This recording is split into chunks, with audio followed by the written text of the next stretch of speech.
Hey guys, Brad Gilmore here. Want to give a big shout out to our title sponsor, Walker Texas Lawyer. If you or a loved one have been injured in an accident, whether that be a car, truck, motorcycle accident, or some kind of other issue, hit up Walker Texas Lawyer at 713-552-1117 or walkertexaslawyer.com. Oh, Brad, what have you done now? Broadcasting live from Houston, Texas, and around the world. TV host, best-selling author, and radio personality Brad Gilmore brings you a collection of conversations with stars from movies. Matthew McConaughey. Brad Gilmore. Mark Wahlberg. Hey, how are you? The legendary Mr. Christopher Lloyd. Christopher, how are we doing? I'm doing good. Great introduction. Jessica Alba and Lizzie Mathis. Ladies, thank you so much for joining me. Thank you. Kevin Costner joins us. Thank you so much. Thank you. Television. Jimmy Fallon joins us this morning. Jimmy, how you doing, my friend? Good morning. Thank you so much, Brad, for having me. I appreciate this, bud. Kelly Ripa. Brad, thank you for having me. Comedy. Jay Leno joins us. Jay, how you doing? Hey, Brad, what's going on? Chris Tucker is in the building. Chris Tucker, good morning to you. Hey, Brad, and good morning to you. How are you? George Lopez joins us right now. George, how are you doing, sir? Good morning. Music. Lola Monroe. Thank you. Thank you for having me. The legendary frontman of AC/DC, Brian Johnson, joins us right now. Brian, how you doing? Good morning, Brad. What lovely to talk. You me funny lad. Megan Trainor. Thank you so much, Brad. You're awesome. Chloe Bailey joins us. I appreciate the time. Appreciate you. And more. This is The Collection. Now your host, The Boat. Brad Gilmore!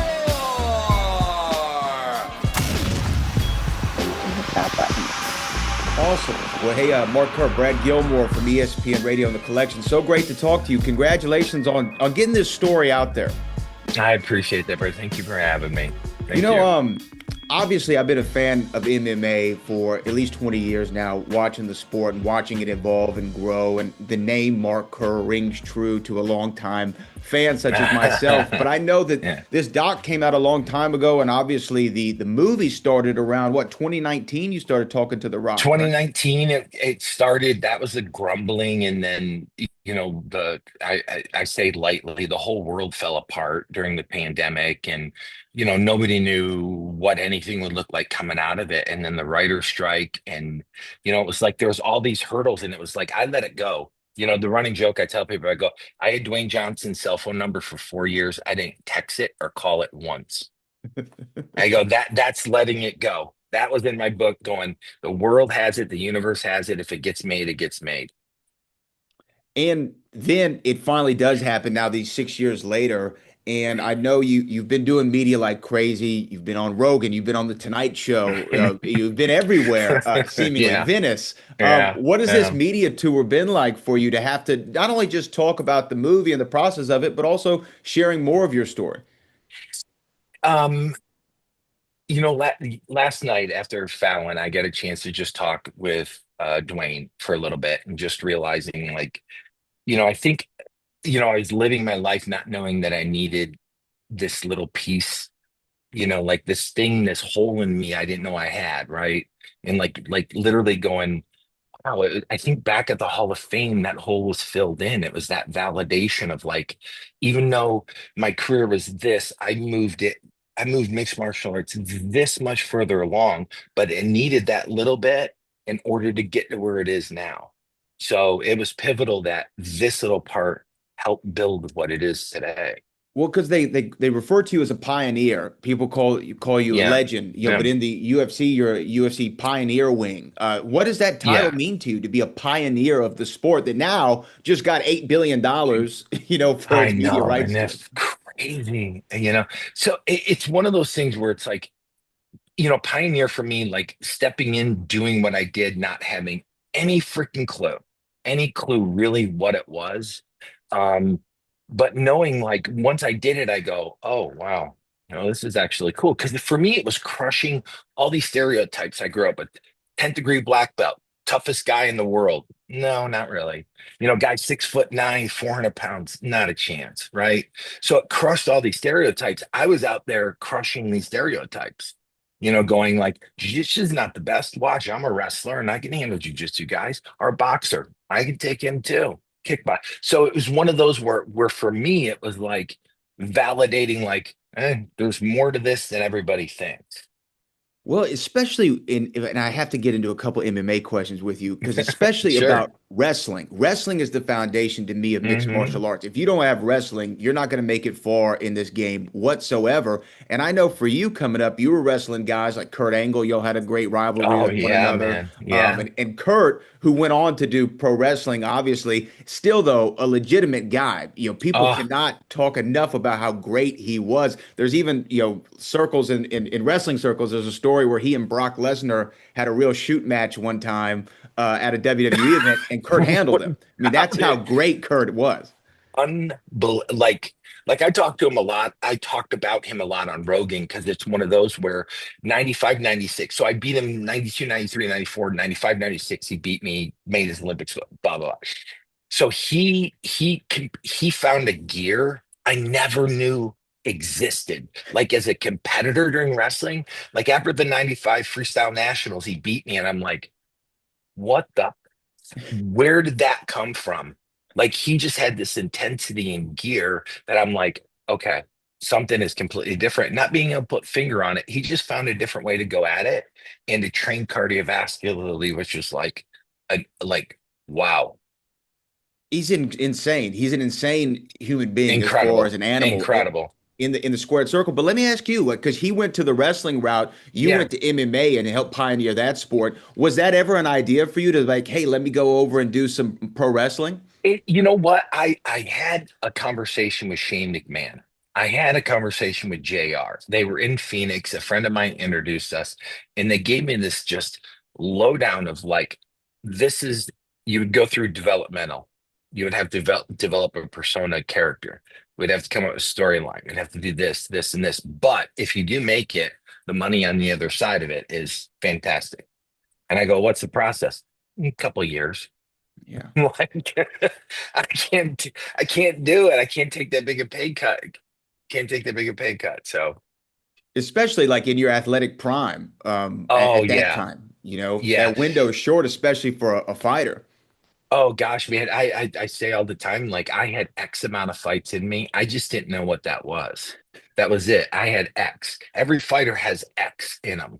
They just don't know if it's 10. They don't know if it's 50, but they have X. So every time they get in the ring, they better be ready, they better be prepared, and they better try to make as much money as they can, because that could be X. That could be their last one. I just didn't know. So it's like, okay, no, I thank you, but no thank you to pro wrestling. So in the movie where it opens up and you're in your first fight in Brazil, Hmm. and you go and you take the guy down, you win in grand fashion, like only you Yeah. can, and really live up to that smashing machine Yeah. moniker. Yeah. And then later on, you're in a doctor's office waiting room, or your character is, and you have the Yeah. Yeah. Yeah. conversation with the woman and her young child, and she asks you, "Do you hate those guys when you go out there and fight them?" And Dwayne, I keep saying you because Yeah. it's Yeah. really I know. it's really Dwayne. like this. Oh, believe me, it's on set. They kept referring to me in the third person. We'd go in and they go, well, this is Mark's house and Mark had this. And I go, I'm right here. I'm like, this was my house. I'm not like, and then we go, oh, sorry. And like every single time it would happen, it would be like a running joke every time I was on set, Well, I so mean, it's the transformation's pretty incredible incredible. when you see Dwayne appear on the screen for the first time and your voice and the mannerisms are down. And you know what? I was going to ask you a different question, but let me jump into this. Even certain words that he would use in his vernacular seem so real to who you are. Even when he would say like his tummy hurt or things like that Yeah, nature. yeah. Were those Yeah. were those notes that you would give to Safdie and Dwayne, like this is how I would say it? Yeah. So he had Emily Blunt, speech coach, work with him through this whole thing, and then my whole like my verbiage and talking to him and all that stuff, mannerism stuff. He watched tons of film of me, and he got the speech pattern because when my son saw the movie for the first time in New York, he called me up and literally is on the phone going, "Dad, he's got your mannerisms. He's got your speech pattern. He talks. He even looks like you." This whole thing. And I have this image of him like in the corner of the lobby of the theater, off to the side going, he's a doppelganger. Dad, watch out. Like that's how, and I go, oh my gosh, that's validation. That's like, he did it. He did it. And Yeah. when you had that moment at the Venice Film Festival and the 15-minute reaction that Dwayne talked about on the Tonight Show, he said that you were shaking throughout Yeah. watching the film. Yeah. What exactly were you feeling at that moment?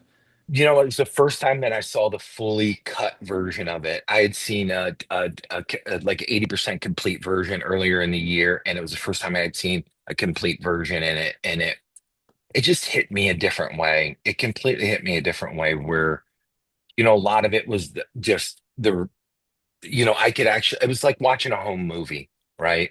And watching my behavior that I go, that wasn't really good, And, everybody's watching it and I'm feeling it in a different capacity. And, I start bouncing my leg and bumping into Dwayne. And I end up holding Benny Safdie's hand for the last like half hour of the movie because it just was like, they empathize and totally could feel me, around it. And it was just this beautiful moment where I look at it like it was therapy. It was a lot of seeing my part a lot clearer than I probably have ever seen it. And it just gave me going, shit, I need to own that too. I need to own that one too. And it's just like this, it was like, honestly, at the end of the day, it was able to just let that stuff go. All the shame that's around it, all the guilt that's around it. It's like I could just let it go. Wow. I mean, so it's been a cathartic experience Oh, for you in a lot of ways. absolutely. It's been on point. It's just been on point. In the process of everyone being there, yeah, it's been cathartic and rehabilitative, Let me ask you this. The movie ends with you, not Yeah. Dwayne. Yeah. You were at the end of the film. Was that always supposed to be a part of the process, or when did that come in, and how did you feel about it? Oh my God, that was Benny and like going, hey, I need you to go to New Mexico. I'm like, oh, okay. Like oh, we're filming in Mexico, that film. And then he describes, he goes, here's what we're gonna do. And I go, okay, like what's like where's the and he goes, you're okay. You're all right, man. You made it through all this stuff. And you imagine like the end of the documentary, it left that big blank space, right? Like, where is he now? What happened? What's he doing? And then you watch the film, and then the end of it is me in the grocery store. And it kind of fills that gap in where no matter what happened between end of the film, end of the documentary, end of this film here I am, and everything's good. Well, his name is Yeah. Mark Kerr, and Oh man, and the whole crowd erupted in Venice with that, which is amazing. That doubled me over. I started just bawling. well, it's an amazing story. It's an amazing film, and your career has been amazing. And as a longtime fan of MMA and the sport, thank you for what you've done for the Oh. sport. Without guys like yourself, we wouldn't be watching it on Paramount for this $8 billion deal. Right, You are right. that man. I appreciate that. Thank you so much, Brad. I appreciate it. Thank you. I appreciate the time, Mark. Thanks so much. All right. You got it. All Have a right. good one, brother. Thank you.